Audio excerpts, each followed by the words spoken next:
नेमकं काय प्रकरण आहे आणि काय घटना घडली म्हणजे काय आतापर्यंत काय अपडेट आहे? काल संध्याकाळी परतूर येथे एक साखर कारखाना आहे बागेश्वरी नावाचा, त्याच्यामध्ये विस्फोटची घटना घडली होती, ज्यामध्ये 2 कामगार मृत्यू झालेली आहे. तसेच अजून एक कामगार जखमी आहे, हॉस्पिटलला भरती आहे, पण सुदैवाने तो आउट ऑफ डेंजर आहे. तर त्याच्यामध्ये पोलिसांनी लगेच तिकडे ताबडतोब दखल घेतलेली आहे.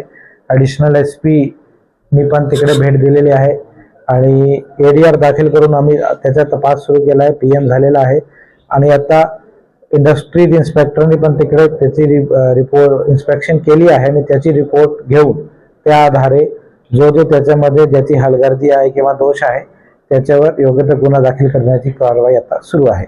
आपल्यापर्यंत नेमकं कारण काय आहे?